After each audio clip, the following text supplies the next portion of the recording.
the strongholds of the enemy. Next one. Ayaw ko, no? Okay. Fear. Fear. Sabi na sa 2 Timothy chapter 1 verse 7, sapagkat ang Espiritu ibinigay sa atin ng Diyos ay hindi Espiritu ng kahinaan ng loob, kundi Espiritu ng kapangyarihan, pag-ibig, pagpipigil sa sarili. So, ito po ay common stronghold. Kanina, mga physical po yan. Mga practice, ano yun? Kadiliman. O ng, to be honest, kami ni tatay nun ay nahulaan din. Ang hulas, nung nawawala yung baka ni tatay, kumusulta kami siya manghuhula. No? Parehas kaming magbiyanan ay hinulaan. Mahaba daw ang aming buhay. No? Kaya lang yun ang hula sa amin, patay na eh. Oo. Eh sabi naman ng doktor, ako daw po ay mahaba din talaga ang buhay. 100 taong mahigit mabubuhay ako. Huwag lang daw akong mamamatay kaagad. No? So minsan may fear, may takot. Galing po yun, stronghold din ng kaaway yan. Sabi niya, ang nagagawa ng takot, kaya kung may takot pa tayo, it paralyzes and limiting faith and trust in God. It causes doubt and anxiety. Bakit may mga anxiety? Bakit may mga takot? So, nadadivert yung focus natin sa mga pangako ng Diyos. Ang nangyari sa'yo, nagmumukmuk ka na lang. Kaya pag nabitigan mo yung kutsilyo, ginigilitan mo yung pulso mo, yung leg mo. Kaya pag nakakita ka ng laso, tinutungga mo. Dahil meron ka talagang takot, hindi mo kayang harapin yung problema. So, stronghold po ng kaaway yun. Maaari ang mga taong gumagawa ng gano'n ay takot. Amen? So, dapat lalaya tayo doon. Next, pride. Sino rito yung pamilyar sa pride parade na ginawa sa bawat bansa? Isang Pilipinas sa pagdiwang nito. Kung bakla ka, kung tomboy ka, kung naguhurumintado ka, kung may galit ka, iparada mo yung pride mo.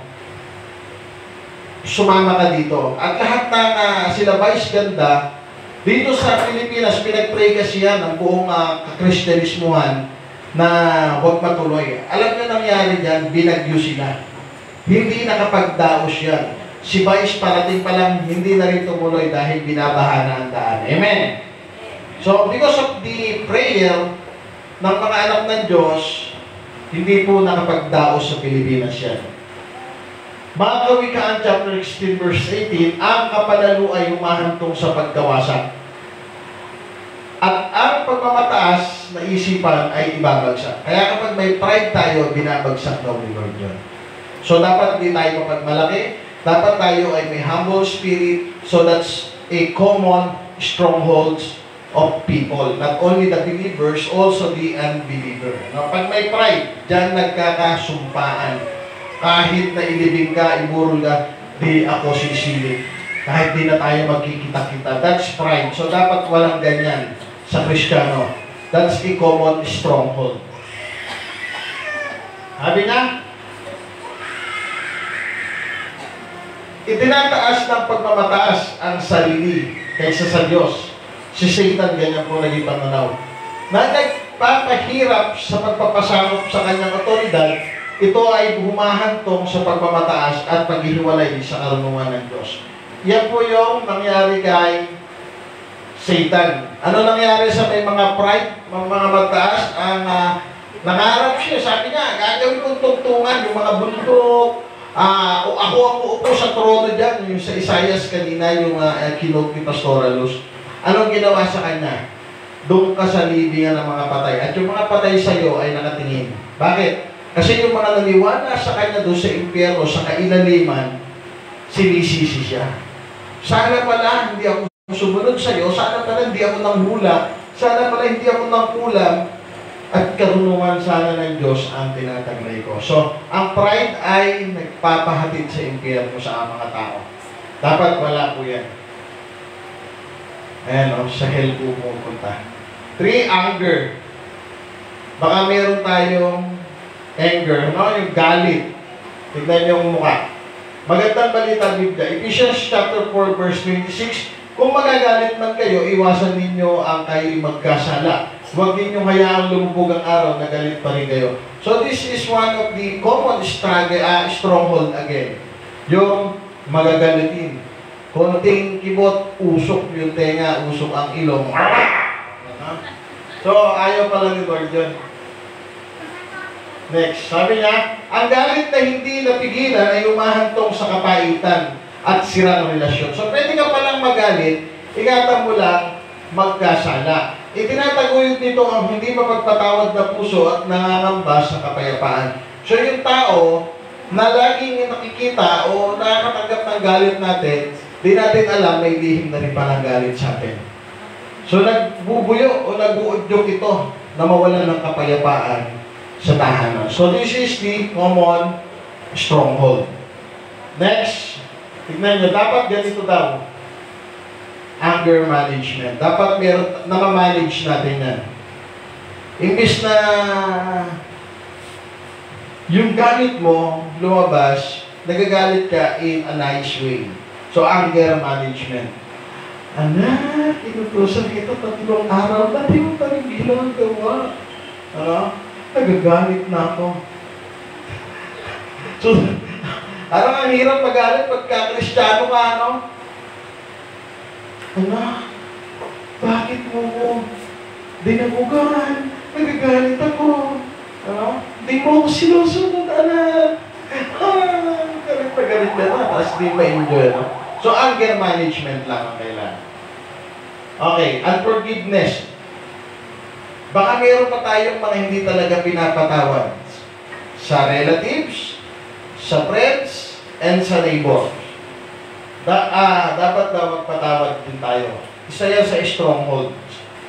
Sabi ng Ephesians chapter 4 verse 32, lahat po ito ay biblical, ano? Sa halip maging mabait kayo at maawain. Magpatawad kayo sa isa't isa tulad ng pagpapatawad sa inyo ng Diyos dahil kay Kristo. Kung paano tayo pinatawad ng Diyos, dapat magpapatawad din tayo. Amen? Kapag may unforgiveness spirit pa sa atin, stronghold ng kaaway dyan, hindi ka lalago at hindi ka magiging malaya kailanman. Sabi niya, ang hindi pagpapatawad ay nagtataglay ng sama ng loob at umahadlang sa espiritual na paglago. Hindi ka lalago.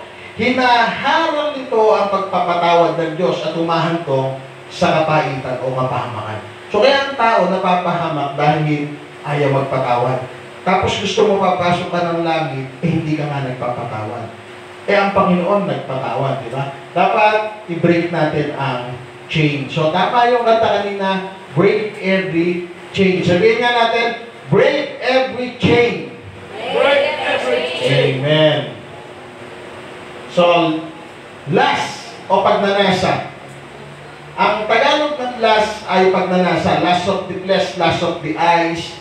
So, yan yun. Yung pagnanasa. Last of the eye. Tignan nyo, laki ng mata. Kasalanan. Yung nasa buliga. Tignan natin. Stronghold po ito ng kaaway. Matthew chapter 5 verse 28. Ngunit sinasabi ko sa inyo, ang sino mang tumingin sa isang babae na may pagnanasa ay nangangalunya na sa babaeng iyon sa kanyang puso. So, mas mabigat na kasalanan nito. Kaya pala pag tayo nakakakita ng kaya lang, dapat tumingin sa isang lalaki na may pagnanasa, dapat ganun din. Ba't puro kami? Lalaki lang ba yung nagtanasa? Baka babae din, ano? So, tignan natin. Dapat, tayo ay hindi nagkakaroon ng pagnanasa. Kasi lalo kung may mga asawa na tayo, o kaya tayo po yung mga binata, dalaga, tandaan po natin, kasalanan po yun. At yun ay pakikitapid na sa iyong puso. So, malaking kasalanan po yun. Sabi niya, binabaluktot ng pagnanasa ang desisyon ng Diyos para sa kadalisayan. Inaalipin nito ang puso at isipan na humahantong sa kasalanan at hindi malusog ng mga relasyon. Di ba? Minsan, nawawalan ka na ng respeto, nawawalan ka na ng pagmamahal sa partner dahil mas nahuhumaling ka sa kinahihiligan natin na nagpapabusog sa mga mata natin. Ang tawag po doon, lust of the eye. Ano? Mga stronghold po yan. Hindi lalago ang isang Kristiyano kapag namumuhay pa sa ganitong klase ng pagkaalipin. Stronghold. Pagkaalipin, stronghold yun po yan. Ano? Ayan. Dapat ay mabreak ang ganyang talikala. Okay? Next. Doubt or unbelief. Sabi ng Santiago, chapter 1, verse 6, subalit ang humihingi ay dapat magtiwala sa Diyos at huwag mag-alinlangan. Sapagkat at mag-alinlangan ay parang alo sa dagat na tinataboy ng hangin kahit saan pumunta. Ang pagdududa ay nagpapahina sa pananampalataya. Kaya yung mga mahihina ang pananampalataya, didoso yan. Na nagiging sanhi ng kawalang tatag at pagkatubili sa pagsunod sa kalooban ng Diyos. So yung mga ayaw sumunod sa Diyos, didoso, may doubt, at mayroong hindi pagtitiwala. Sinisira nito ang pagtitiwala sa kanyang mga pangako. Yung pangako ng Diyos, pinagdududahan natin.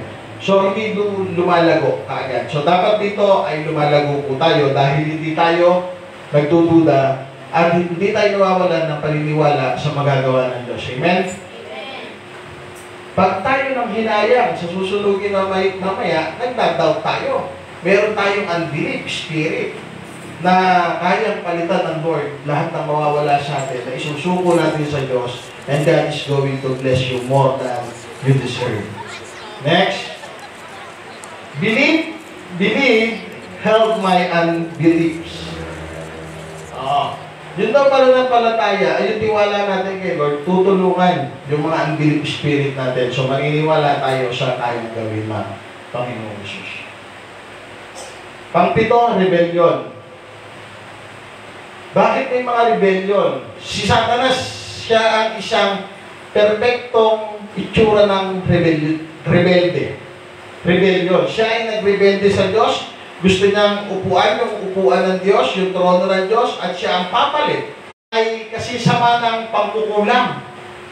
Huwag po kayo magtataka sa salitang pangkukulam. Ito po ay sa 1 Samuel, yung binanggit ni Pastora doon ay sa Exodus at Leviticus from the Old Testament. 600 years ago, 6,000 years ago, may nagkukulang na. Diyos-Diyosan. Sapagkat itinakwil mo ang salita ni Yahweh, itinakwil ka rin niya bilang hari. So, tinatakwil din tayo ng Diyos kapag daw matigas ang ulo natin. Kailangan isuko natin yung mga Diyos-Diyosan natin na yan, yung mga pagsangguni natin na yan, as a rebellion. Yung ayaw sumunod, rebelde po yun. Na tinuturing ng Biblia. At yun yung nangyari kay Taning. Ano, nagaya ni Pastor Oka, si paring Taning. Huwag nyo gagawin kong pare yan. Delegado. Ang paghihimagsik ay paglaban sa otoridad at plano ng Diyos. Ito ay umahantong sa pagsuway at isang matigas na puso. Titigas ang puso natin. Yan ang po pinakamahirap na mangyari sa isang buhay ng tao. Yung magkaroon ng callous heart. Alam niyo yung callous? Alam niyo yung kalyo? Tayo, pag lumakad tayo sa batuhan dyan, masasaktan tayo. Tama. Bakit? Alam naman tayong kalyo eh. Pero bakit yung mga magsasaka, yung mga magbubukit, na sanay talaga sa batuhan, saka sa putikan, kahit meron taga sa amin, sanay na hindi magtsinelas, magsapatos, bata, lakad lang ng lakad, hindi nasasaktan, sinubukan ko, ay sakit-sakit, hindi ako makalayo. Nung pala, kalyo-kalyo na yung talampakan. So kapag kalyo na, hindi ka na nakakaramdam ng sakit, ano? So may kalyo na eh. Kaya kahit i-correct ka, turuan ka, hindi ka na matututo because of what? Callous heart. Amen? So dapat doon ay i-break and chain. Stronghold po yun. Taligala yun. Amen? Amen. Okay, idolatry. Sa idolatry, may nakikita kayo dyan. Ano nakikita nyo? Maka. Merong ako. So yung idolatry, pwedeng ikaw mismo sa sarili mo. Kapag ikaw daw ang nasusunod. Sabi niya, Exodus chapter 23 verse 3, huwag kang sasamba sa ibang Diyos maliban sa akin. Eh mas inuuna mo yung gusto mo. Ikaw yung nagiging Diyos. Ha? Yung profession mo, mas inuuna mo. Yung profession mo ang Diyos mo. Yung sex life, mas inuuna mo kaysa mag-pray. Ano? Sex ang Diyos mo. Ano ba ba? Overindulgence, career, Marami yan. Okay. So lahat, sa madaling salita, lahat ng nauuna sa Diyos, yun ang dinodiyos natin. So dapat laging una si God. Amen? Hindi lang po ang idolatry sa pagmagitan ng mga ribulto. Ang akala ng maraming tao, pag mayroong kang ribulto at susunod-susunod, small, medium, large, XL, extra large, ay may ribulto ka na idolatry o sinasamba. Hindi lang po doon yun.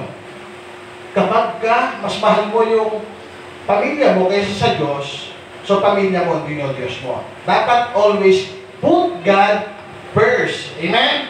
Amen.